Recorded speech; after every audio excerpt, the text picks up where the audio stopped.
A collection of random notes written in passing, 2019 to 2022. 1. I often find myself going through light obsessions. Sometimes it manifests in where I'm going to get groceries. I'll go exclusively to Trader Joe's or Aldi's for months on end before dropping them in favor of someone else.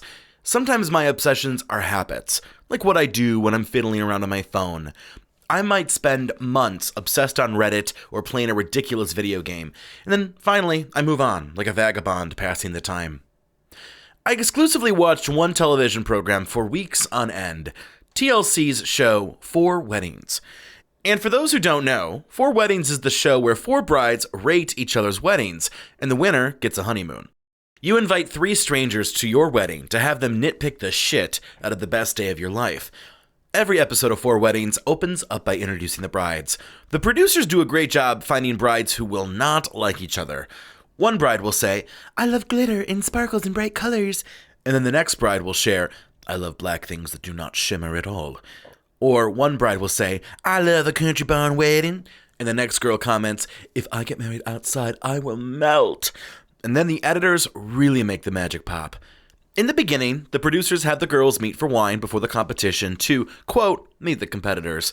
And every episode has one bride who lifts her Merlot and says to the women, "Cheers, girls, good luck, but I'm going to win." My theory is that the bride who threatens them with defeat on camera never wins. Let's be honest, we save the threats for our private confessionals. We move on to the competition. To avoid bias, the girls rate the overall experience out of 10 and then rank the other 3 brides' weddings on food, dress, and venue. You'd think it would be easy, but you're inviting brides to quibble their way through an event. It's like having someone at your funeral going, "Lily's looks a bit cheap." Here's a very valid and not over-exaggerated example of how brides bring about their judgment.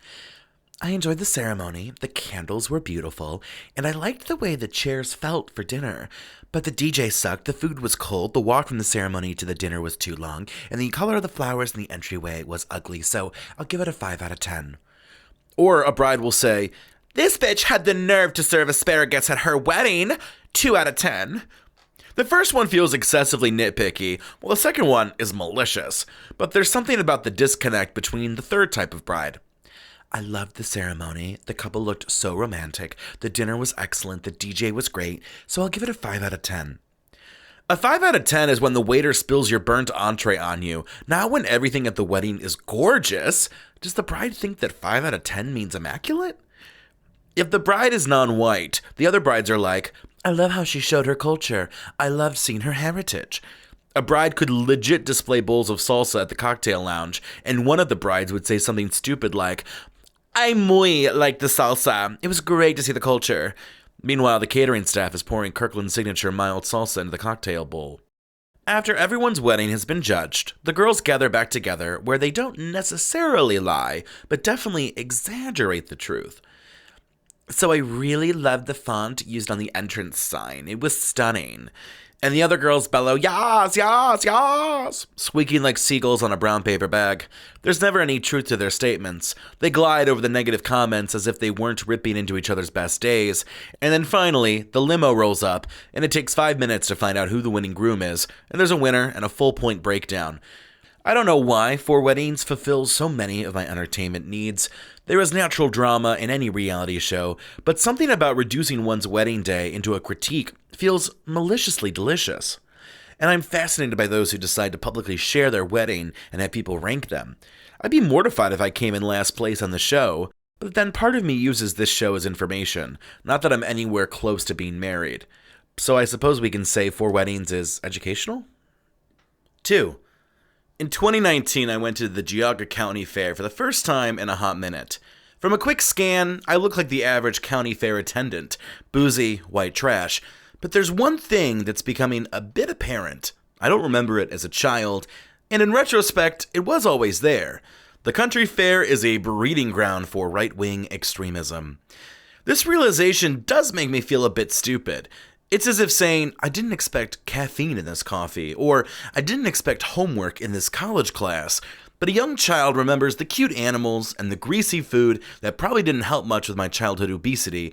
Another primary childhood memory of the fair experience is riding death trap rides made with local scrap metal. But I did not remember the religious rite. One stand featured a large sign that exclaimed, "Are you sure you're in heaven?" And all I could think was, nope, I'm definitely currently in hell. 3. I have a consistent weekly gig hosting trivia. It's a fun job, pays decently, and it's perfect for someone who tries to make a living through talking. But the problem I've encountered is when a bar doesn't have regulars who want to do trivia, so that means I have to constantly pitch my trivia game like a salesman. I'm not great at social rejections, so this part of the process is probably why I get paid as much as I do. Imagine having this conversation multiple times over in quick succession. "Hi, would you like to play trivia? It's free, and it's fun, and it's only like an hour or so, and there are gift cards," and give a variety of responses. Some of the older folks will keep sipping their beer and eyeing a sports game without drawing their faces to me, just muttering a soft, displeasured no. Some couples are into it, but it's usually the woman. She thinks it'll be a great icebreaker situation with her boyfriend or husband, who realizes he's better going along with his wife's demands than fighting them. However, some couples look like I'm ruining their honeymoon anniversary dinner, as if I pushed the violin player out of the way to accost them and spilled their award-winning bottle of champagne on ice to the ground. I'm hosting a weekday trivia game at a chicken wing restaurant 2 steps away from being a fast food chain, so let's roll back the melodrama. The families are also hit and miss, but what's shocking is the picture-ready magazine spread families who give me a look like I'm a solicitor asking for money to fund serial killers. Lately, I've nailed down the correct process, which minimizes rejection and keeps my anxiety under wraps. I'll approach most people, but will avoid those who appear as if they will seriously murder me if I ask them about the weather, let alone trivia. I quickly ask, "Would you like to play trivia?" If they say no, I say something like, "No worries," or "next time," and then move on. If they say yes, I vault into instructions with excited fervor. If they hesitate, I usually take that as a no. I'm not trying to convince people like a door-to-door religious zealot or a snake oil salesman. There are benefits of receiving a weekly rejection. It's truly kept me humble. 4. There are 5 stages of going out to karaoke. Stage 1, pre-gaming and preparing. Even though the bar that hosts karaoke most likely serves $3 drinks, you need to save a little money. That means you're going to buy a large soda mixer from a Sheetz gas station and bring it over to your friend's house. If Dollar Tree is still open, you get a gallon of bubbly soda for under $2. You arrive with some kind of beverage unless you're a mooching friend who says they'll get people drinks at the bar. Fact, this same mooching friend is the one who claims they'll buy a drink for whoever drives, but will forget to bring cash. While saving money and quickly downing drinks, you try to pick out what songs you should sing. It's hard to know what the vibe will be. Some would say it's better to play to the crowd. Others might argue that you should just sing what you want. There's never a wrong answer. Determine if you're in the mood for a sultry bop or a sad ballad. If you're a decent singer with a decent range, you feel free to pursue a vast collection of classics. But then again, you don't have to be a good singer to do karaoke. If you had to be a good singer to do karaoke, half the people who regularly karaoke'd would be banned. Having a few drinks means you shouldn't drive to the dive bar's karaoke night, so you decide to have a friend or Uber drive you. You're usually warming up with a fun Spotify playlist on the car ride. You're contemplating what potential dance moves you might add to the set, and you're testing your range. You're drunk, but sober enough to hit that high note. Stage 2, assessing the scene. You and your friends arrive at the dive bar, and now you have to see what the deal is. What's the energy of the crowd? Is this a dive bar, a country bar, a gay bar, a random hole in the wall, a place that probably shouldn't even be operating as a place of business? You listen to the songs others have chosen. Can you casually sneak your deep-cut Britney Spears or 80s one-hit wonder into the lineup? You must also check the book to see if they even have the instrumental you want. There's nothing more disappointing than picking a song in that earlier Uber ride that the DJ then doesn't have. You put your name and song in, grab a drink from the bar, and silently judge the other contestants. Because suddenly it's not a casual karaoke night out. It's Sparta, which means war. You pray that you're not up after the one local girl who definitely auditioned for American Idol. You hope you follow up the singer who bombs like French World War I warfare, because even at your worst, you're better than that.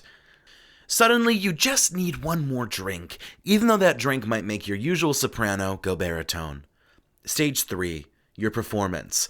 The DJ calls your name and informs the room of your song selection. At this point, you can't change the song, but scan the room to see their reaction.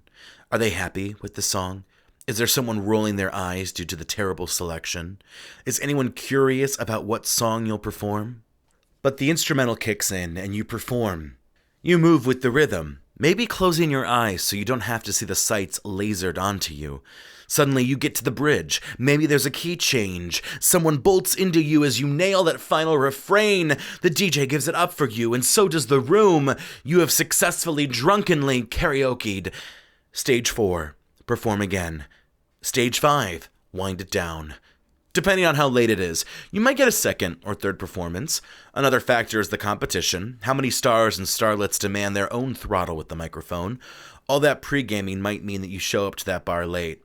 You and your friends close the place down, singing obnoxiously to other people's songs, adding flair to pieces that don't need flair when sober, and promising to get just one more drink. Finally, the bartenders physically communicate that they've had enough with this second-rate rundown version of The Voice and declare last call. You hit the streets to find another place to drink, while you and your friends lament over all the other songs you didn't get to butcher. 5. You can tell a lot about someone by knowing their gym membership. Planet Fitness membership. They're not here to brag about going to the gym. They just need a gym. They're tired, like a Viola Davis character being told some upsetting news. YMCA membership. Family individual, always talking about having fun at the gym, but probably because they're talking about the damn cooking classes and not working out. Esporta, ni LA Fitness membership. These fancy bitches want to let you know that they might pack their bags and move to Denver to smoke weed and drink kale all day at any point. They will run you over in the parking lot, get pulled over by the cop, and flirt their way out of a misdemeanor. They are not here for your pathetic poor person bullshit. 24/7 fitness membership. Working out is not just a movement or lifestyle. It's a complete identity for them to illustrate and weaponize. Like their gym, they're always 24/7. Home gym membership. Constantly talking about their home gym. You could talk about anything with them, and the conversation will eventually return to their home gym. I'm not large, but I definitely am not the picture of health you'd see on the cover of Health and Fitness. Surprisingly, I am a member of a gym. I say surprisingly because often when I tell people I attend the gym, their first reaction is a slight surprise. My six-pack of abs retired back when I was 7, and while I can feel them underneath my walrus blubber, they have no interest in returning to duty. I can't say my abs went AWOL because what jacked 7-year-old has visible abs? I work out at Planet Fitness, and I can honestly say I've never had pizza, bagels, Tootsie Pops, Tootsie Rolls, fried chicken, a giant sheet cake, a shovel of sugar, or whatever else that Planet Fitness leaves out for its members. And I don't mean to say I don't eat those foods, it's just the whole point of me going to the gym is so that I can justify having a slice of pizza. Eating that slice of pizza at the gym just feels like an immediate cancel-out situation. You would have burned more calories at home on the couch. But having goodies is a smart strategy because it low-key forces people to come back. They're not losing that much weight, and because it's free food. And if there's anything motivational in life, it's free food. I could be in the middle of a torture interrogation by 1970s New York City corrupt cops, and suddenly they go, "Hey, do you want a taquito?" And I'd respond, "Oh my gosh, give me 3. Lately, I haven't seen any food at Planet Fitness. I don't know if it's phased out due to the criticism that a gym shouldn't be handing out free unhealthy snacks, or if it was maybe a financial decision. There are a lot of characters at the gym. There are people like me who are definitely people watching the whole time. We're like those old paintings in the old Scooby-Doo mysteries where Shaggy goes, "Zions, did that painting's eyes just move?" Yes, ma'am, I am looking at your chest, mainly because I'm trying to read the fancy script that proclaims you love Jesus. There's this one guy at Planet Fitness who is always there, but he's never working out. He just stands around as if just by showing up to the gym, you can claim that you were at the gym. "Hey, how was your day, Bob?" "Well, I went to the gym for 3 hours today." "That's impressive. What did you do at the gym?" "I told you, Josh, I was at the gym for 3 hours. This other guy just walks in giant circles around the facility like he's some single mother who lost their child at the supermarket and now has to scour the aisles. "Oh, he has to be on the next aisle over, right? Oh, geez, now I'm getting worried. Where are you, Nathaniel James Clark, Yorkshire, Strawberry, Caucasian Smith?" And to the guy walking circles, it's 70 degrees and gorgeous. If you want to take a walk, take an actual walk outside instead of squeezing between the equipment and almost knocking people around. Another kind of person at the gym is one who really wants to use the equipment you're using. Usually this person likes to cut in front of people at the buffet because they don't need the current section you're at and there's room in front of you. It's really obnoxious at the gym. Just do some squats while you wait for a leg machine. And these people aren't just giving you a casual glance as they wait. Their mad eyes make you think, oh, he's going to kill me for this arm machine. Their next step is when they approach you and inquire, sir, I need to use this machine. How much longer are you going to be on it? Me, being the nice person, says, I'm almost done, even if I'm not. The worst is when you start using a piece of equipment and from the depths of the gym comes, I was using that. It's like the show To Catch a Predator when Chris Hansen comes out of nowhere with iced tea and you're like, damn, I thought I could handle that nice piece of gym equipment. One time I sat down at a machine just for someone to run up to me from a different machine. Oh, I'm using that? Their voice hostile. I turned back over to the machine they had been at. Apparently he had an invisible twin brother using my machine, and I had just sat on the twin's lap. We could never forget that at Planet Fitness, there's no judgment. No judgment unless you drop weights and set off the lunk alarm. The lunk alarm is the equivalent of the alarm that goes off at the fire station when there's a fire. Except the lunk alarm usually sounds off when someone has dropped a 5-pound weight. It's an obnoxious sound that's truly more ridiculous than the person who's being lunk alarmed. I remember one time a lady coughed a bit loudly and the alarm went off. 6. I recently noticed that Cedar Point is super LGBT friendly. Not in overt rainbow and G-strings, but just with their demographics of employees. It seemed as if every ride operator was a young gay twink summering away in Sandusky, and I was living for it. Internally, I couldn't help but exaggerate the employees. Girls, I need you to keep your hands and feet in the ride at all times. Can't you be grabbing onto the ride the way I used to hold on to my ex-boyfriend, Michael? We need phones in the pocket, too. Ladies, and some of you, I can't tell if that's a phone or if we got a hard situation going on. I'm going to place this bar tight on your lap. Tight is the way I am without Michael these days. This ride's gonna get really bumpy. Wow, this whole ride reminds me of Michael. Girls, I'm gonna have to take a second. It's just formidable to date here in Sandusky, so. All right, the ride will go up to 169 feet. Oh, God damn it. Michael, okay. Lance, we got this. Okay, Blue Train, are you ready for your ride? All right, bye. 7. I'm so proud that everyone is finally admitting that we, as humans, love true crime. A decade ago, you'd say, why do you think he murdered so-and-so? And someone would probably say, gasp, why would you ever talk about murder? Have you ever stayed up to watch one of those true crime shows? I love the shows where it's undeniable what happened. Take Snapped, for example, a show that revolves around murderous women who have snapped into committing murder. Going into the show, you know that the murderer is probably a scorned wife. The answer is confirmed in the first 10 seconds by the narrator. They were a perfect couple until Tim was poisoned. Did his wife Brenda do this? We know it's Brenda. We probably have an idea right then why Brenda killed him. But we'll still watch the show over the next hour to find out the whole story. I also love Forensic Files because it's a show you can just fall asleep to with that narrator's voice. She decided it would be a divorce, but the only separation he was willing to do was to separate her dead body. It's a very smooth line delivered in that standard newspeak tone. Classic. 8. When you're the funny one in the friend group, there's so much pressure in Cards Against Humanity. You always want multiple black cards if you believe you're funny. Having only one, or worse, 0 black cards, is a sign that you are not as amusing as you believe yourself to be. But sometimes it's slanted. You get terrible playing cards with references from the 60s or stupid things that are never funny. Meanwhile, Doug, who is legitimately not funny, continues to get the nasty sex cards. I was playing Quiplash, a cooler digital version of Cards Against Humanity, and I won 2 rounds going back to back. Going into Game 3, there was so much pressure that I fumbled and landed 4th. The entire friend group is funny, but as the person who has staked professional and personal interests into comedy, it felt like Custard's Last Stand. 9. Everyone knows their stripper name, but why don't people know their serial killer name? I think it should be your favorite city or location with the method you would use to kill someone. So mine would be the Cleveland Swordman murderer, or if I was really honest, the Dunkin' Donuts drive-thru smothered with love and affection that you can't handle murderer. Or, if we were exact in our geographic locations and more honest about how we would kill someone, mine would be the Fairview Park accidental murderer. That one feels like the Eeyore of serial killer names. 10. Have you ever been in a love triangle? I'm in a love triangle with caffeine and melatonin right now.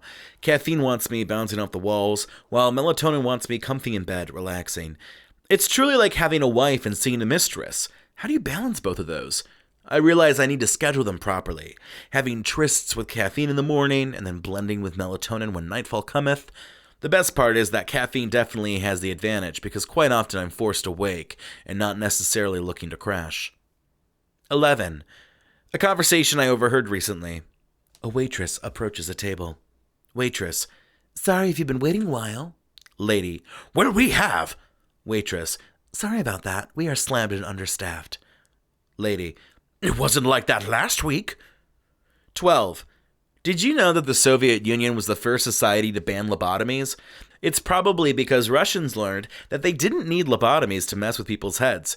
You can just do as much damage through torture, brutal punishment, and sharp words. Although people on television who have lobotomies are always sitting in rocking chairs and wearing cardigans. You have to admit, something is alluring about that idea. Just add some cookies and a cup of hot tea, and you have an ideal fall Sunday. 13. I drove by a PSA poster for safe sex, which said, sexually risky? Next to a guy rolling a pair of die. The die had landed on 7, which any gambler would tell you is a great roll. I think. So the safe sex worked out for them? What was the metaphor exactly? If the idea was to roll on something terrible, wouldn't they have landed on snake eyes? So, if anything, they should have had the man land on snake eyes, or a dice roll that was scary? 14. I would be a good murder victim because I'd leave behind so much DNA. Want to figure out if you are the loser of your friend group? If your friend group went to the roller coaster park, would you always be riding alone? Poly, but open to new dynamics. Dynamics? Is this like work talk for, yes, this threesome is really raising our surplus? I'm so cheap that I'm the kind of guy who stocks up on Target clearance soap. You visit me in July and say, ooh, this Christmas tree snowdrop soap is divine. Someone told me that seeing each other's faces makes us smile. Smile as in, I'm happy to see you, or smile as in, your ugly face is so bad it makes me smile. I got a message from the Taco Bell app that asked, are you craving a burrito in your mouth? I'm relatively shocked. How does the Taco Bell app know about my lack of sex? I logged onto Hulu recently and found out that my life was used as the inspiration for their new show, Dating App Horrors, The Untold Story. Want to save money? Order fruity drinks at the bar that come with garnish. Get your booze with free fruit. Dangerous activity. Peeing into a urinal while wearing sandals. Ways to make young people feel old. The Nintendo Wii is considered a vintage piece of technology. Some of my wealthy friends are like, we're going to Italy this summer. And I'm like, oh, I love visiting Little Italy. Has anyone ever left a penny in the take a penny, leave a penny? If you want to know who's going to heaven, it's people who leave their coins in that tray. Do you ever get a news alert about a celebrity death and you're like, oh my gosh, who? I love food products that will advertise how much protein they have. This snack has 16 grams of protein per serving. It makes you feel like it's healthier. Oh, look, honey, this gallon of lard has extra protein. I'll grab 2. Did anyone see that McDonald's engagement? 2 employees at McDonald's got engaged at work, which I can't criticize too much since I'm terribly single. But imagine visiting that McDonald's on the day of the engagement and wondering, okay, this is nice, but is my order done? Nothing is more ridiculous than the way we frame corporate branding. This event is powered by D-Mobile. Powered? Like they brought their official D-Mobile generator out of the storage locker to provide electricity? This event is charged up by Molly's Soap and Shampoo. So Molly's Soap and Shampoo is electrifying? Just say Molly gave you some money and now she gets a shout out. 15. So I like to have my Indeed job alerts active because you never know when the dream jobs are going to show up. But because I consider myself a hungry but not starving artist, I have some weird notifications set up. Examples include event hosts, tour guides, artists, and even media teachers. I got a notification that there was a new artist gig in Cleveland. Immediately, I swiped open my phone, wondering if it was an art medium that I dabbled in. Turned out that the artist gig was for Subway. They were looking for a sandwich artist. They have major audacity to use the word artist to describe the work. Can you imagine Subway hiring actual artists to creatively interpret sandwiches? Customer, so I wanted mayo on my sandwich. Subway employee, I just felt the piece didn't need mayo. 16. I love when people use the word stoic as a compliment. Oh, Great Aunt Jean is a stoic woman. So she was a bitch? Labeling someone as stoic implies that the person is a bitch without saying the word bitch. If it's being used to describe something, it's not positive. The same effect goes with phrases. Fred follows a drum to their own beat. Not a positive compliment. It's just an excellent way of saying someone is a goddamn weirdo. 17. When I enrolled in a Catholic school for grad school, I knew it would be religious. It's like going to a steakhouse and expecting steak. Well, during orientation, everyone kept talking about how God brought them to the program and the class. I didn't have the heart to tell them that Google was the creator that brought me there. God might listen to what you need, but so does Google, and Google has a pretty optimized search engine. 18. There's full and there's dessertful. When experiencing the regular full, you can't eat any more pasta or savory dishes. But suddenly there's room when a dessert cart gets rolled out. You couldn't eat more salad, meat, cheese, or bread, but there is definitely a higher threshold for full. Dessert full comes with multiple levels. Eventually you get full of cake and solid desserts. At some point, the cookies that once could be squeezed into a gullet become untempting. You see cookies or cake and want to throw up. This is dessert-full solids. But then you can still cram liquid desserts like pudding and ice cream. Liquids like water and booze go down easier. There's always room to round out all the solid food with a splattering of liquid. This is dessert-full liquids. But there remains the top of the dessert-full pyramid. It matters not whether you have solid, liquid, or gas, for there are fancy desserts like macarons, creme brulee, and anything that you know you cannot make at home. These are desserts that are like rare species of animals in the wild. Look at that beauty, you might say as your eyes sparkle amongst the rare creature or dessert. You become a snake that unhinges its jaw, and you begin to hyper-digest things in your stomach. It's like evacuating the town from a flood. Go and do not come back. The macarons come in unique flavors. You thought you could no longer continue, and finally, after having the dessert of upper echelons, there was simply no room in the inn, no matter if the Jesus of desserts is before you. This is dessert-full, rare desserts. 19. I once went to a bar where a bartender told me, "Tell me what you like and I can make you a custom drink." I wouldn't say that I have trust issues, but I don't exactly like going blind to certain menu items or sashaying into creative off-menu interpretations. The worst example of this is when I ordered a drink at brunch that was $16. It featured one liquor I didn't recognize, and I shrugged it off, thinking it would be okay. The drink ended up being undrinkable and was wasted. Indeed, a life lesson, and arguably the most important thing I've ever learned in my life.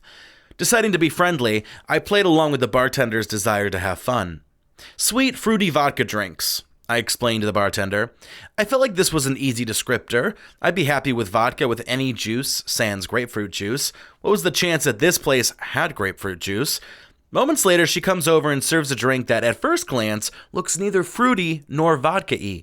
I took a sip and felt my throat clench in a gag. "This is whiskey over rocks." My voice grew sour with a hint of rage. "Is it opposite day?"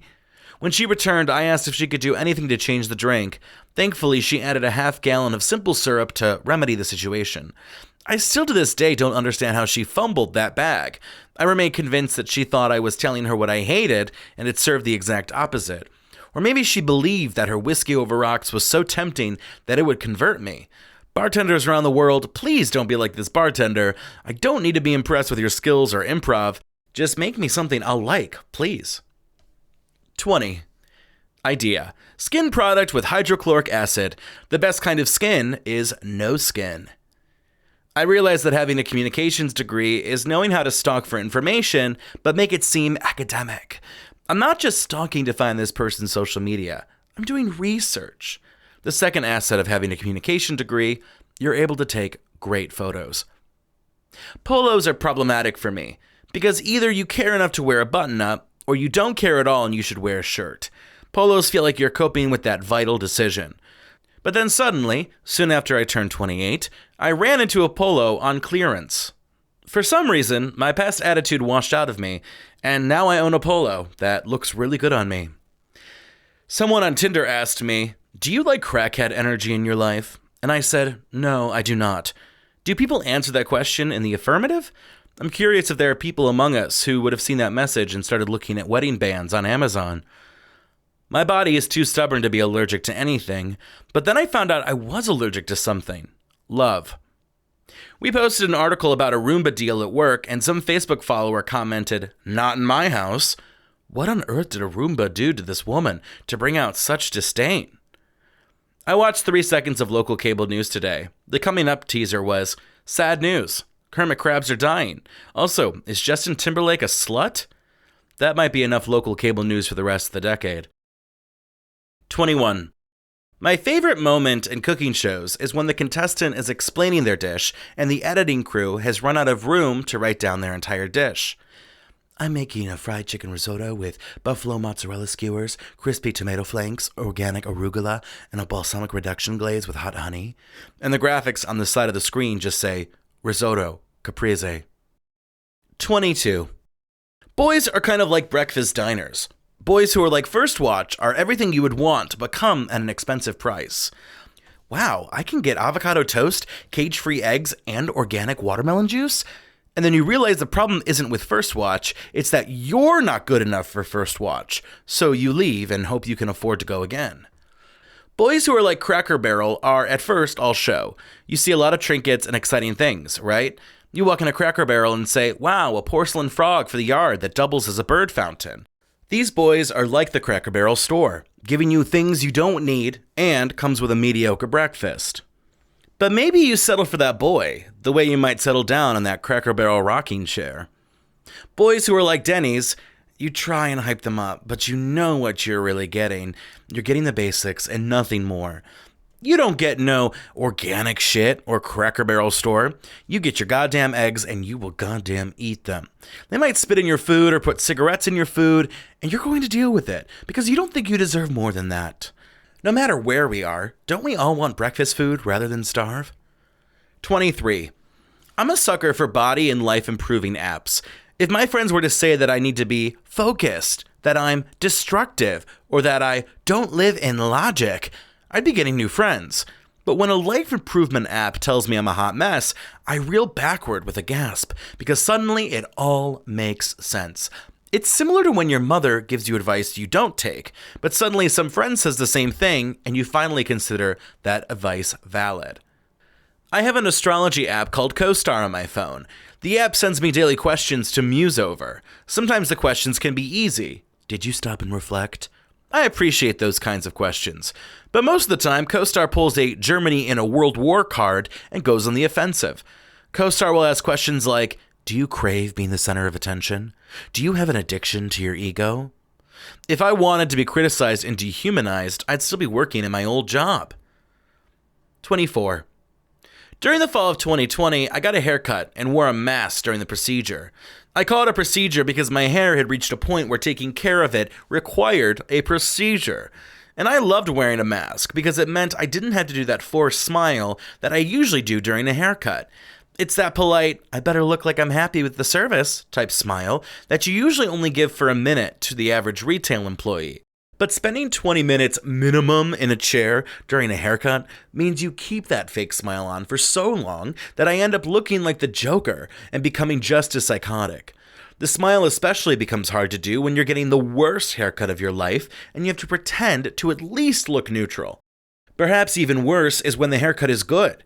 You really have to bring a grade A smile to make sure the hairdresser knows it's the best haircut ever. But with a mask, the only thing my hairdresser can see is my cold, dead eyes in the mirror. Another time I got a haircut, the female hairdresser asked how I'd like my hair cut. I explained that usually I got my hair cut short on the sides because my curls get out of control. The hairdresser immediately blew up as if I had been a victim of society's expectations. No, you have to love yourself! You have to love yourself! She kept saying over and over while touching my hair and trying to put the spirit of confidence in my curls. You would have thought this was her clip submission to the Oscars. I didn't hate my hair, I just wanted a good haircut. 25. Nothing good ever happens at a club called Rumor. First off, the only good rumor is the album Rumors by Fleetwood Mac. Naming your club rumor is just inviting negativity into your bar. It's the linguistic equivalent of pulling out the Ouija board. You'd never call your club gunshots or attempted murder. Hey, where are you going tonight? I hear things are going to get really rowdy at gunshots tonight. We should go to the Molesty Men Club. Okay, certain people might go to that establishment. 26. I'm inadequate at small talk. I usually prefer to jump right into what's happening, usually with significant questions and heavy themes. I'm the kind of guy who will get existential right off the bat, especially when I've been drinking. Hey, how are you? Do you think purpose is what drives the contemporary man? 80% of people hear me and internally think, oh fuck, he's one of those people. And it's not even the nature of handling small talk. I fail to remember the basics of those I'm trying to small talk and schmooze with. The other day, I asked this acquaintance if he was still seeing that one guy, and he goes, you mean my fiancé who I've been dating for 6 years? So I countered, trying to save my skin. I'm glad things are finally going well. 27. Did you ever fall in love with someone and then they went and burned you, ruined you with the fires of hell? That happened to me last weekend with fajitas. The restaurant we visited is the only place serving fajitas that doesn't put a glove on the fajita handle, so I grabbed the actual handle, thinking I would be protected by the mitten. After burning my hand, eating the fajitas, finishing 2 margaritas, and paying my bill, I rolled over to the grocery store to get Jergens aloe vera hand lotion and gloves. I felt like the pervy equivalent of the murderer who buys duct tape, plastic bags, lye, and bullets.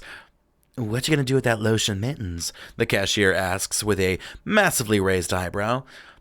Even with the slight good burns on my hands, my friends still wanted to go out. If you're looking for a good icebreaker with tipsy strangers, a large tub of Jergens aloe vera hand lotion is a winner. Everyone is going to want to be your friend. You could look like a murderous creep who just left jail, but if you're passing out free expensive lotion at the bar, people will thank you and explain how their hands are so dry. 28. One of the best feelings in human existence is when you beat the GPS's estimated time of arrival. How dare the maps function underestimate my driving skills? The robot told me it would take 27 minutes and that I would arrive at 12:34. Instead, I did it in 24 minutes and arrived at 12:31. No better feeling than beating technology. Naturally, if the robots do uprise, my GPS would undoubtedly be one of the inventions rooting for my death. 29. If you ever need to know how fancy your neighborhood is, check out the pans your neighbors keep in their cupboards. You know you're in a privileged community when you see wok pans, specialty cake pans, panini presses, and sous vide machines. Hell, I'm guilty of owning a wok pan, but then you look at the quality of my wok pan and realize, he's not rich nor poor. He's just American middle-class dirty. 30. The most significant piece of information I learned during quarantine is that Chuck E. Cheese had takeout and delivery? For $20, you could get 2 pizzas and 800 tickets to cash in for a future visit. That's what I need to get through quarantine, a stockpile of tickets so I can go to Chuck E. Cheese, God knows when, so I can stock up on cheap erasers and keychains, and naturally get arrested for being a man in a venue that's for children.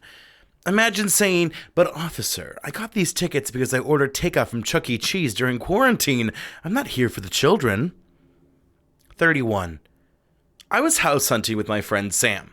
Sam and I want different things. I wanted a good location and a cheap price, and Sam wants stainless steel appliances and granite countertops. So Sam tells me, listen, there's this place that's a great location and has stainless steel appliances and would be only a $600 rent. $600 was cheap for Cleveland, but not cheap enough to be suspicious. $600 in Cleveland would be like $2,000 in an expensive city.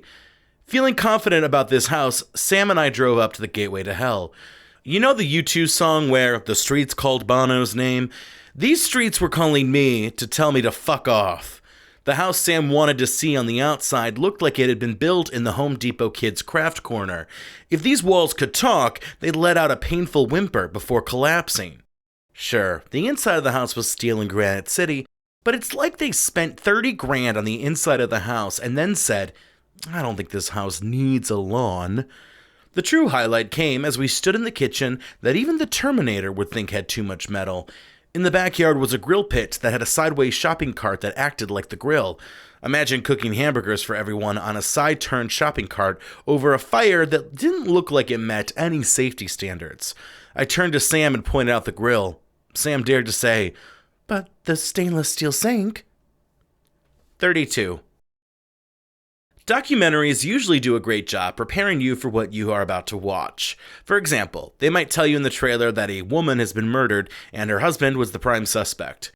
Going into most documentaries, you have an idea of what is going to be explored. No one is watching a documentary about Jeffrey Dahmer and is surprised that it has to do with murder and true crime.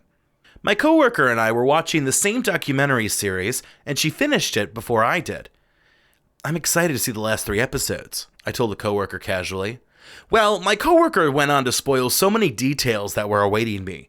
Never had I ever had someone spoil a documentary for me, and once a documentary is spoiled for you, it's not fun anymore. Instead of guessing whether or not it was the shifty husband, you now know it was him. What's the fun in that? This event reminded me of the time I was part of a book club, where I was the only person who finished the book each month. Everyone else would still be powering their way through chapter 2, or were maybe halfway done. In my opinion, why bother coming if you didn't finish the book? Even halfway through the book feels the most offensive. Do people really enjoy talking about books that they didn't finish, didn't read, and were highly likely to not finish after the book club met? I never got a grasp on how to talk about a book when only a few people in the book club had read it. I always felt like I was dancing on eggshells because I didn't want to spoil a major revelation or death. The best part was that the book club moderator would work with these book club attendees. She would promise not to spoil the book, but she would constantly fail. "How do you feel when the main character died at the end?" the librarian would ask the room while the students issued a soft gasp, realizing what she had just done. The other attendees would tell the librarian it was okay, partially because they weren't that invested anyway. 33. I thought about what a modern Station of the Cross would look like. "Girl, did you betray Jesus?" asked one of the disciples as they thumbed through Twitter. "Yes, Lindsay, I betrayed Jesus for a brand new silver iPhone." They hold up the iPhone to an audacious gasp. The Last Supper would probably be at a chain restaurant, think Applebee's or Chili's. Some of the disciples would complain. "Who picked this venue out?" one might say, looking at the menu as if they were being forced to eat insects. Another would comment about the lack of vegan options, while 2 would absolutely keep mentioning how they could have gotten good food at a local restaurant. Later on, when Jesus was arrested, he would be safely brought to jail. Of course, this would only happen if Jesus was blonde and Caucasian. During the crucifixion, I think the woman who wiped away Jesus' sweat wouldn't be happy. "Jesus grabbed my Prada scarf and rubbed his face on it. What am I going to wear to the next wine mixer?" Skeptics would certainly be abound. "I saw Jesus fall for the 3rd time, but I think he totally faked it, like I did last night with Joel." Jesus returns on the 3rd day and asks the guard, "I've returned from the dead. Where is everyone?" The guard, confused about who this guy is, explains to Jesus, "Sir, this is a graveyard. Unless you have questions, please keep it moving." The guard returns to his TikTok while Jesus looks into an imaginary camera to give a classic 2000s sitcom stare down. 34. When I was contemplating getting my master's degree, I wondered if it would be possible to get an MBA in passive-aggressive emailing, such as when a coworker doesn't do their job and you write, "Just following up with the email forward of you agreeing you get this done. What's the status?" Or when a coworker lies on the email chain and you write, "Here's the previous communication we've shared where it proves you misunderstood the work." And I think my master's in passive-aggressive emailing can apply to dating apps. "Per my last message, I do not think our company values blend, and I will be revoking our contract. Thank you for your time." It could also apply when a friend is acting up at a bar. "Unfortunately, we are going to have to part ways at this time as you are unable to meet our demands." 35. Monica and I were having a social distancing picnic the other week. While Monica and I chatted, this lady stopped by and gave us a 6-pack of water. I assumed she thought we were homeless or something. We were just 2 young somethings sitting on a lawn and looking scrubby. She must have been thinking, "I'm going to give these poor souls some water." But after she walked on, I realized she had donated cantaloupe grapefruit LaCroix, which feels like an insult to the homeless. If you're going to contribute a flavored water, please donate a good flavor. 36. There is a particular problem in America that I have seen for decades that has received zero discussion. People are wearing glasses that do not work for them. We all have a shirt that looks like crap on us, right? And we just keep it around just in case we get to that point in our closet where we have no clothes left. But you're stuck with glasses. You might have a second pair if you can afford it, but you're constantly wearing the glasses. This is why I propose that every glasses store needs to come with a highly trained, honest glasses critic. The genuine glasses critic will simply tell you whether or not the frames you want match your face. The critics will be stationed at every place that sells eyeglasses. They can be scheduled for virtual appointments. Part of the critic's code is mandated honesty. Imagine a world where everyone is wearing the best glasses for their face. Soon after, world peace guaranteed. 36.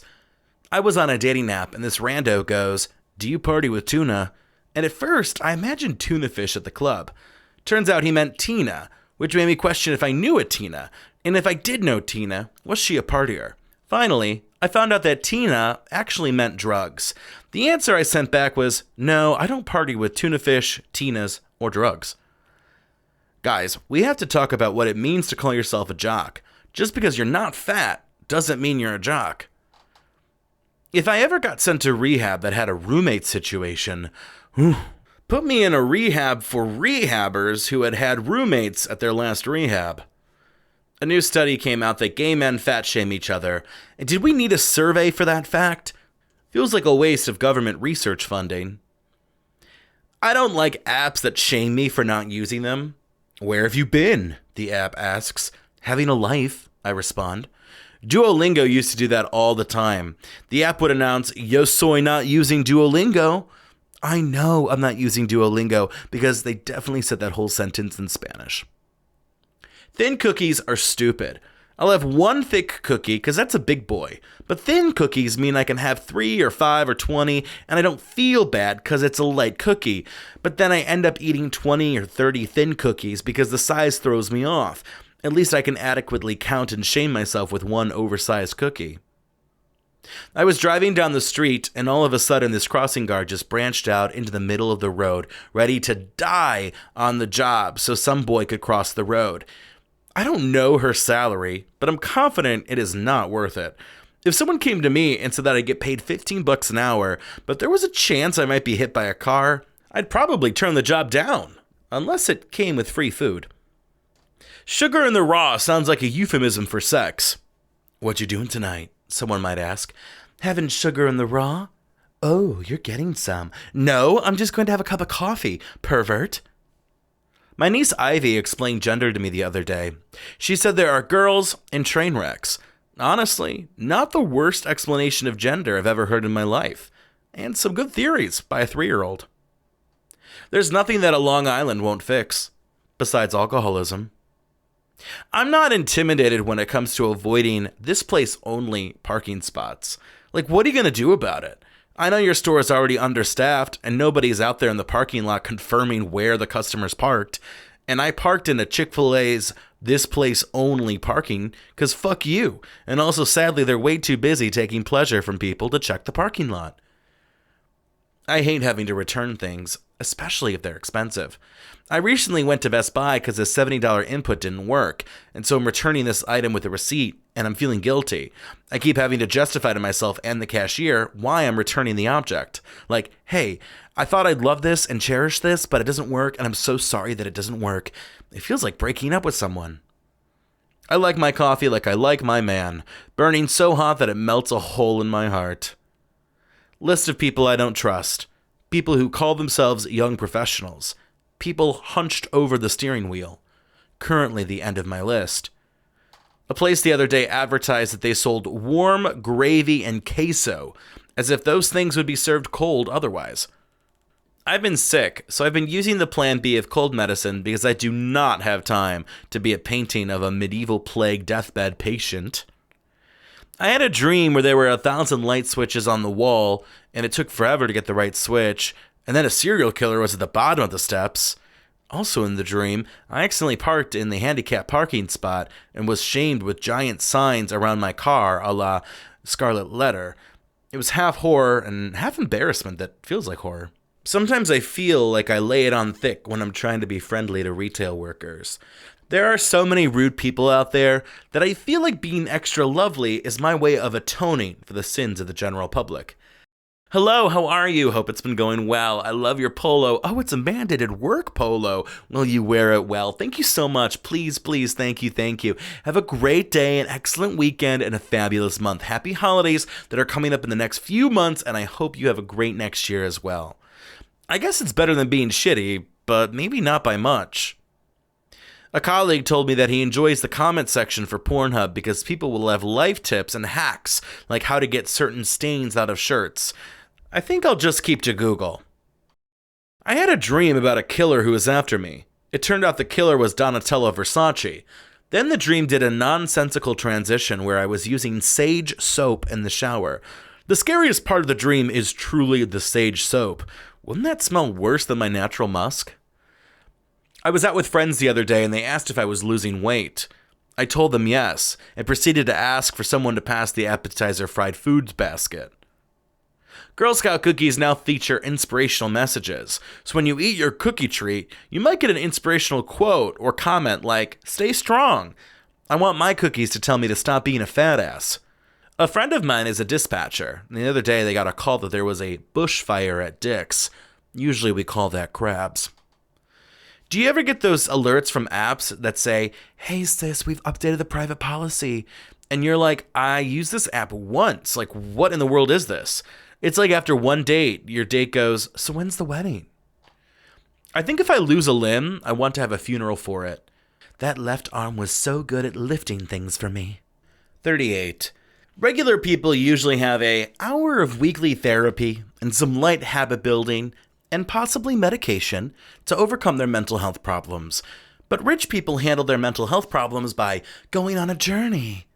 You know, the type of Instagram posts where rich people are on a beach with a caption saying, "I learned so much about myself. I shine bright." Meanwhile, in the back of the photo, a turtle is choking on a straw. Going on vacation for months at a time would probably be very beneficial for my health problems. I wish I could go to Cancun and get massages and Mai Tais for a month for my mental health and call that a journey. But instead, I get to write and create art as a way to deal with my mental health. If everyone who needed a journey for mental health took a 2-month siesta, America would be a ghost country. We'd all be on a beach somewhere, wearing giant Jackie O sunglasses, and on our third morning cocktail. Where is everyone? On a journey in Fiji. 39. There are so many questions that haunt me at night. One question is, what happened to Quiznos? Quiznos used to be everywhere. You couldn't go a city block without seeing one. They served fresh squeezed lemonade, buttery warm cookies alongside crisp bread. I think Quiznos sponsored a Super Bowl or something. Close your eyes and imagine hearing, "This football game is brought to you by Quiznos." There are so many bad catchphrases out in the world, but Quiznos' slogan feels apropos of the moment. Toasty. Feels current, nostalgic, and timeless. It's the type of statement you might say after having their food, or letting out a giant fart. Cleveland has become void of Quiznos, but our nearby neighbors, Lorain and Akron, have them. I should have known that Lorain and Akron would be the beacons of legendary food choices. 40. There's a new season of You out on Netflix. You is like that friend who has nothing going on, but you're still fascinated with them. "What did you do today?" I would ask, only for that friend to casually, if not say with a hint of sadness, "Laundry." "Wow, incredible." My eyes dance with amazement. For those unfamiliar, You is all about a psychopath trying to manipulate the world around him, all in the name of love. Some people offer the question, how would you feel if a psychopath was manipulating you into liking him? At least someone is putting an effort when it comes to a relationship, I'd answer, especially when in the context of You, a brilliant hot guy wants to be your boyfriend. As much as I want to say I'd stand firm, I would be easier to manipulate than folding a piece of thin paper. 41. Recently, I heard that a specific brand of plane isn't safe anymore. Internal reports from the airline company show executives saying, "We wouldn't put our kids on our planes." I love those internal reports where executives are shitting on the product. I get why they don't have morals, but why would you leave that in writing? Writing which could be leaked or published. When it comes to plane safety, I get really fed up. I didn't care when they stopped serving salty pretzels and peanuts, which left me dehydrated. I didn't care when they began charging for complimentary soda. I didn't care when they charged $20 for bad Wi-Fi because Netflix lets me download shows straight to my tablet. But can we at least have a plane? I wonder if there are airplane executives who question whether guests need seatbelts or if standing-only flights could be a future innovation. I bet they'd be willing to change every function for the worse, but they'd still leave us with that terrible in-flight airplane magazine. How else would they peddle the dredge of their sister companies? 42. I'm constantly told that I should pursue more acting, but a lot of the paid gigs in Cleveland are modeling and commercial work. Contradictory to what my mother or best friends would say, I'm not handsome for modeling and commercial gigs. Nobody wants my face in the Old Navy commercial. They want me playing the fat funny guy or doing something with physical humor, like falling into a vat of acid. My driver's license makes you want to call in a preemptive Amber Alert. Seeing my face on a product would be deflating to the average consumer. Imagine seeing me on a product that describes itself as fat-free or slimming. You'd be quick to assume that I didn't eat the product in my life, the product didn't work, or that if the picture was me slimmed down, what did I previously look like? If anything, I could leverage myself into doing gigs where I play the sexual predator in an HR commercial. 43. I'd love to see more New Year's resolutions, such as, I want to gain weight, I want to stay at my job, or I want to be single. At least that's more interesting than the same old resolutions. So many people want to lose weight or find love, but where are the people that subvert those norms? Usually towards the end of the year, people post their favorite songs, shows, and photos, but now I've been seeing this increasing trend of people posting all the books they read during the year. I think they do it because they get away with the ability to brag about how much they've read. It's not about whether they enjoyed the books, what they learned, or if they even tried different genres or authors. It's just about the amount. Truthfully, I may have read 10 books in the last year, and by reading, I mean listening to 10 audiobooks. I hate to sound like an old man who is blaming things that don't deserve blame, but modern society has ruined my ability to read a hard-covered book.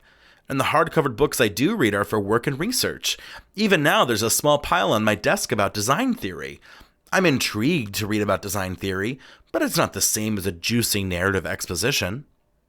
I had someone in my life post on social media that they read 95 books in the last year, and I'm just like, when in this economy and Americana lifestyle did you manage that? That is almost 2 books a week. I just don't believe someone is doing that unless they're a bored house spouse with no obligations at all. Maybe those 95 books were online fan fiction novels that were 40 pages each. Maybe they read 95 poetry books by that famous poet who has 5 words spaced out across a page and calls it poetry. No offense, but some of those poetry books are like, sadness ebbs, life is blue. Next page. Blank page. Next page. Sunflower rose, daisy and dew. I think I miss you. Next page. If I was reading a book that was designed in that way, I'd crank out 95 books a week. 45. Once in a while, I'll get a notification that I have a new match on Tinder. And then when I go on the app, I find that the person is unmatched with me. It's like craving ice cream all day long and imagining ice cream in the freezer at home. You arrive home, ready to pull out the bowl and spoon, to find there's no ice cream in the fridge. There are just frozen sausage links and ice. Guess I'll have a sausage smoothie. Dating is like Chipotle orders, where you handpick what you want and try and stuff it into a burrito shell, which starts to explode as soon as things get too heavy. But gay dating is similar, just double meat and a massive load of sour cream. Personally, I've looked at the profiles of people on Tinder and instantly had a reaction that the person is a serial killer. Maybe I've been listening to too much true crime, but some profiles have crazy eyes or facial expressions that look like an alien used AI to decipher what human emotions should look like. I can just see the mannequins or giant pit in their basement just by staring deep into their soulless eyes. Quite often, dating apps like to inform you that you missed out on a match. And I never regret swiping left on these missed matches. I won't be shamed by a dating app for passing up someone like Hunter who wants to cheat on his wife, Looking, a blank profile that is looking for sex, or even Adam, who is obsessed with Disney as an adult. I have a lot of demands from dating profiles. Some red flags include, all their pictures are in a group situation, and you have no clue who it is you're talking to. All their pictures are blurry, as if taken with a computer from 1980. Quote, looking for a good time, comma, not a long time, end quote. You get one filtered Snapchat picture, if that. All your photos are selfies that are cut off at weird angles. Am I going out with just half a face? Photos that are clearly dated by years. Any mention of, I'm looking for the Jim to my Pam, I'm looking for the David to my Patrick, or any other sitcom-based relationship metaphors. Another pet peeve I have is when a profile says, read my bio, and when I visit the bio, it says something idiotic like, looking for something real. Did that need to be a mandated read? It's like being summoned to the town square by a medieval knight who says, hear ye, taxes are owed. If someone is going to bully me into reading their dating profile biography, please make it enjoyable. Did you ever meet someone on their dating profile that reads, oh, I talk to everyone, smiley face, and then you message them and you don't get a response? Am I that ugly that the person who talks to everyone wants nothing to do with my ass? Don't pretend you are the Mother Teresa of chatting to everyone on dating apps and then refuse me your charity. I don't really have high dating standards, but I guess I want someone as attentive as Google's security. Not a day goes by without Google telling me I'm in critical danger of someone hacking into my account. I can't even remember the last time a human made me feel secure, but damn it, I can cuddle up in bed knowing Google does, unlike Facebook stealing my damn data and selling it to my ex, Russia. 45. My niece is in that stage where she says no to things, so my sister would ask, do you want to clean up your toys? And my niece expectantly goes, no. And it goes for all sorts of things. Do you want to take a nap? No.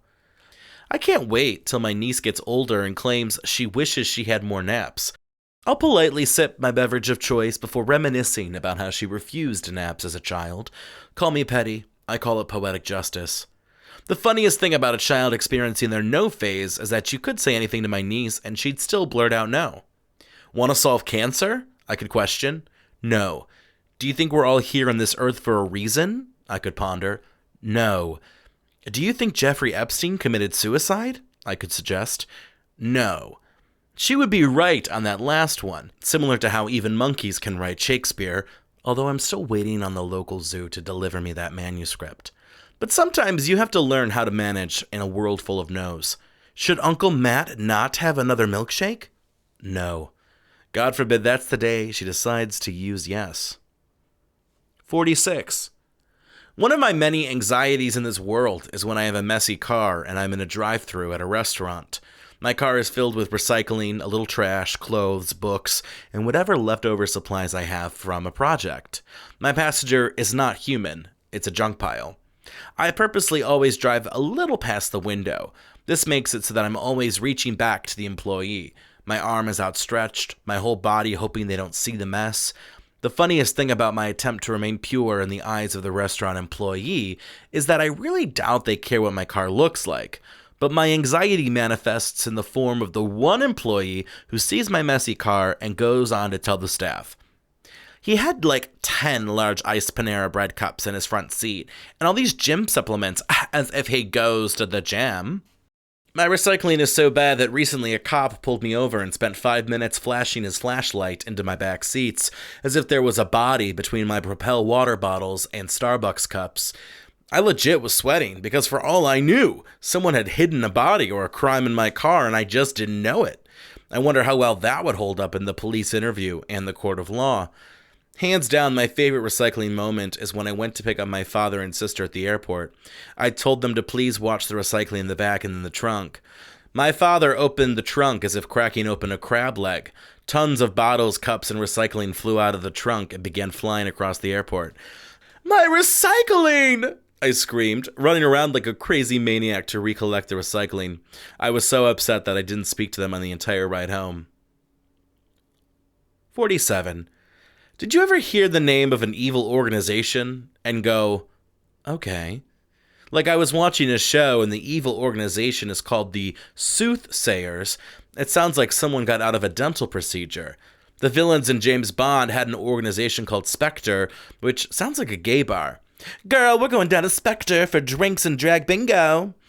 I've never played Resident Evil, but their villains are called Umbrella Corporation, which sounds like they just make umbrellas.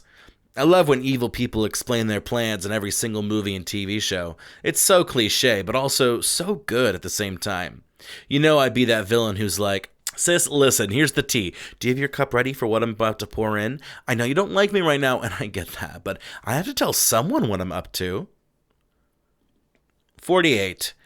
The worst video games are the ones where you have to run a business. Can you run this pizza shop? Can you run this store? Can you run this college? It just feels like an extension of my reality. I use video games as a way to escape for a second and become someone I have no chance of becoming. In real life, I could become a president of a college or a pizza shop, but I have no chance of owning Pokemon, scaling platforms and walls, owning and operating a sword, or being an actual jacked hero. Even the games where you have to run people's lives feel like too much work. As someone who is barely running my own life, what makes video game companies confident I can help this digital person? 49. Some coupons have extreme limitations that make me wonder why they made the coupon in the first place. This coupon can't be used Monday through Sunday from 11 to 3 and 5 to 10. The coupon also can't be used with groups of 3, 5, 7, 9, and 11.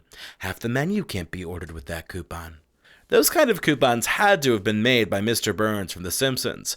I imagine some marketing expert shaking their hands maliciously, so proud of the fact that their coupon is entirely unusable. But then again, $2 off a product is quite tempting, mainly because you're so poor. So you'll just have to use it at 4 p.m. I remember my mother wanted to use a coupon, but the restaurant said it was a holiday, and we couldn't use the coupon. What holiday is it? My mother asked. It's Sweetest Day, the cashier said. Sweetest Day, a made-up holiday designed to rip people off of cash, feels like a stretch to designate as a day void of coupon use. It wasn't even like the establishment was busy with customers, and it was lunch hour. Nobody goes on a romantic lunch, and if they do, it's definitely coupon-related. Another time, my father handed me a coupon for a local Chinese restaurant. This was during year 2 of COVID, and I was worried about local restaurants. Should we use the coupon? Will they accept the coupon? My moral quandary presented like a philosophical caper. They put this coupon in the weekly local coupon book, my father said with a shrug. They wouldn't advertise the coupon if they didn't want people to use it. I walked inside, feeling guilty for holding my 10% coupon. You would have thought I was a guilty train robber who was approaching the steam engine. I presented the coupon to the manager, who sighed, throwing himself dramatically backward. Well, we actually shouldn't be running this coupon, the man sighed. We lose so much money from this coupon. He sadly took 10% off the bill, and I returned to my parents, embarrassed for having nickeled and dimed a man over his own coupon. They have to pay to have their coupon in Valpak, my father gasped, which made me only slightly less guilty. A year later, we discovered that the restaurant had forever shuttered, most likely in conjunction with the coupon they paid to put out in the local coupon book, which they secretly didn't want people to use. 50. My friend told me she's going to die in the next 2 years.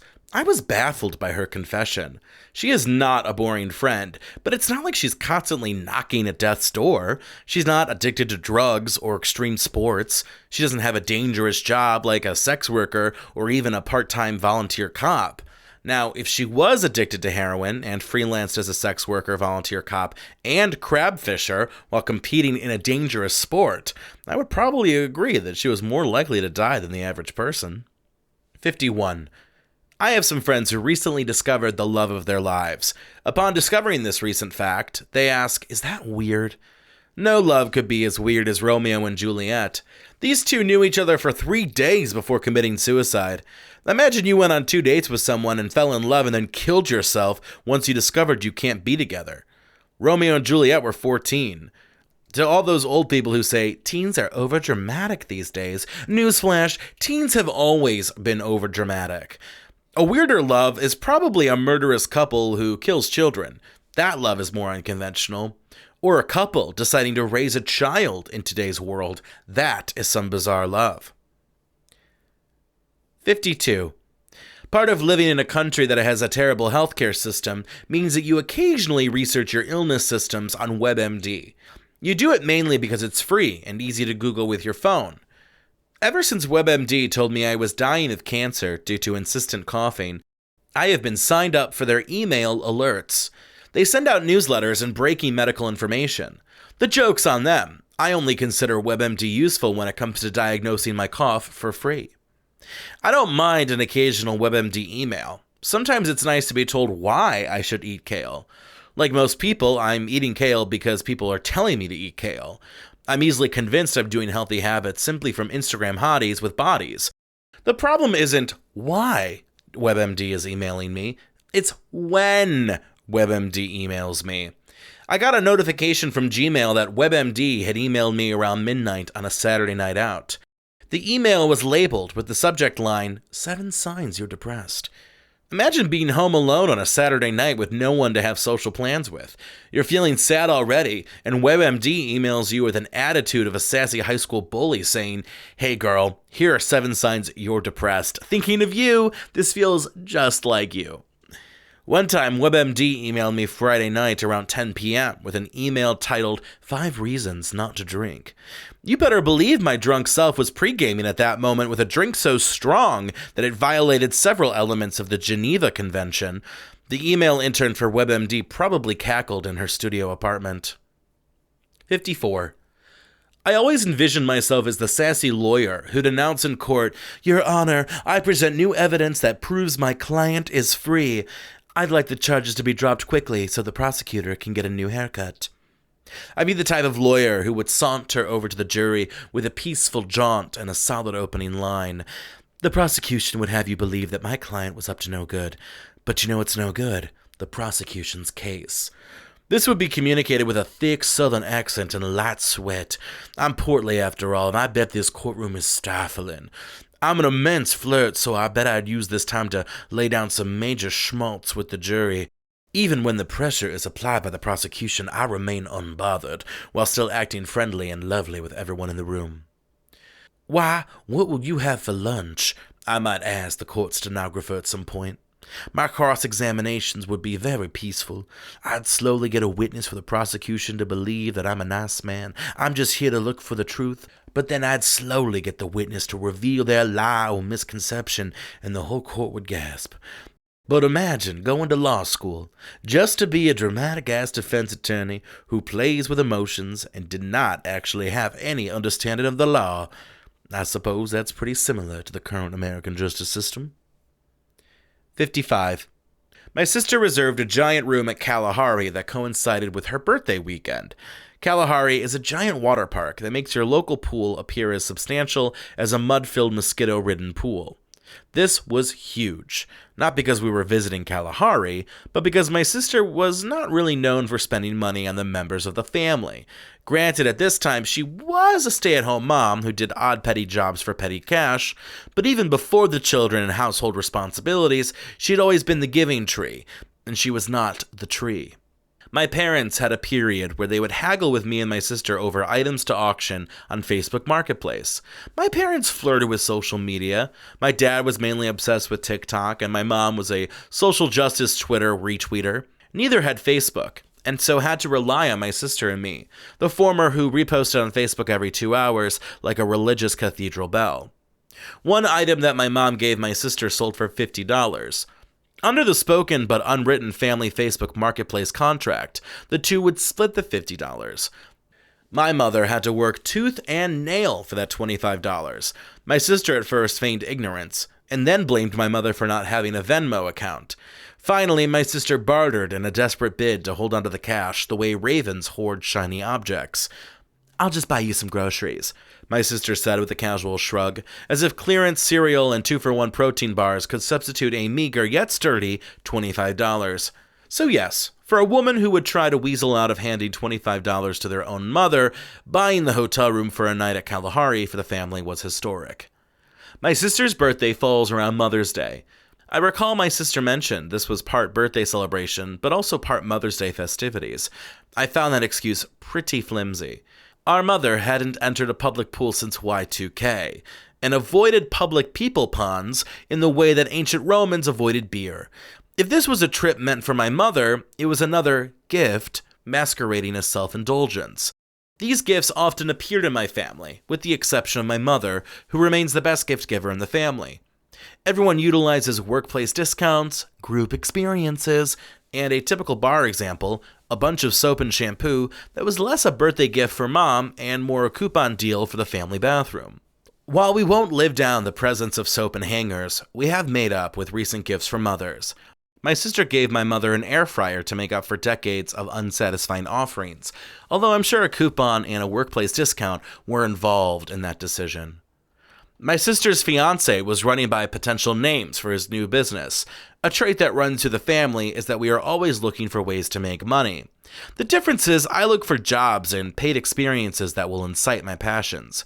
My father and future brother-in-law really could care less what they were doing as long as the money was right. The latest scheme involved power wash supplies my sister's fiancé had purchased for practically nothing. In my wallet, $5,000 was definitely something. But dropping noteworthy money like that was nothing in the eyes of my father and brother-in-law. If they could turn that $5,000 into $6,000, they were aboard that ship, even if that ship turned out to be the Titanic. "What about Sham Daddy Power Wash?" my brother-in-law asked, with a chuckle and steel seriousness. I felt a tinge of nausea run through my body from the name Sham Daddy Power Wash. It sounded like Scam Daddy, which made me think of an old man who scams people. And who wants to hire a scam daddy to do anything? Secondly, this was a power washing company, not a Chippendales themed car wash in Las Vegas. My sister agreed with me. While I was more concerned with outrageous creativity, my sister wanted to make sure the title was something that could bring in more money for her to spend and hoard, like Smaug, the dragon from Lord of the Rings. Names continued to be tossed out as we entered the water resort. My sister's girls were 4 and 3, which meant we were limited to kids' splash zones. Being an adult without a direct child in a splash zone always makes me feel uneasy. I have to go out of my way to make sure people around me recognize I am truly connected to present children and not just some loser sitting suspiciously alone by a lily pad. Especially these days with heightened security, I can't imagine what the 1960s kids' splash pad looked like, probably similar to Cell Block D down in County Prison. We did eventually get to the lazy river and wave pool with the girls, but there was much more burden on the adults. The girls had to be held and managed in these exhibits. My work here feels similar to how the managers of Lindsay Lohan and Paris Hilton must have felt in the early aughts. Wild, carefree girls demanding experiences that make you hypersensitive to the environment around them. The real shame is how unlazy lazy rivers have become. In magazines and in our minds, we picture the lazy rivers as relaxing and slow-paced. Lazy rivers are supposed to be the old folks' home of the water park. If you want action and adventure, there are plenty of slides and pedophile-free splash pads. There's even a wave pool to test your cardio. The lazy river was overrun with kids pushing and shoving as if racing to finish the course. I had 10-year-old kids force me and my inner tube against the wall on multiple occasions. I suppose it's my fault. After all, why would I ever wish to relax in a lazy river? After doing 3 trips of a very active river, we exited. "How much is that pizza?" my father asked a couple who were holding a giant box of pizza. Their za reminded me of greasy school pizza, where the cheese had melded to form a defensive shield over the underdone dough. 40, the guy said with a bit of regret. Immediately, our whole family gasped at the outrageous price. We were taught to barter, beg, and be frugal, traits that I forever stand by. My only exceptions are shoes and good food and drinks. And in case you're unsure, this pizza is not good food. 40 for that? My father asked, pointing at the pizza in case there was any confusion on the item that was in question. In some other dimension, I'm sure the man laughed and said, "Oh, I'm sorry, the pizza's actually $10. I thought you meant my waterproof fancy watch." Unfortunately, we were not in that dimension.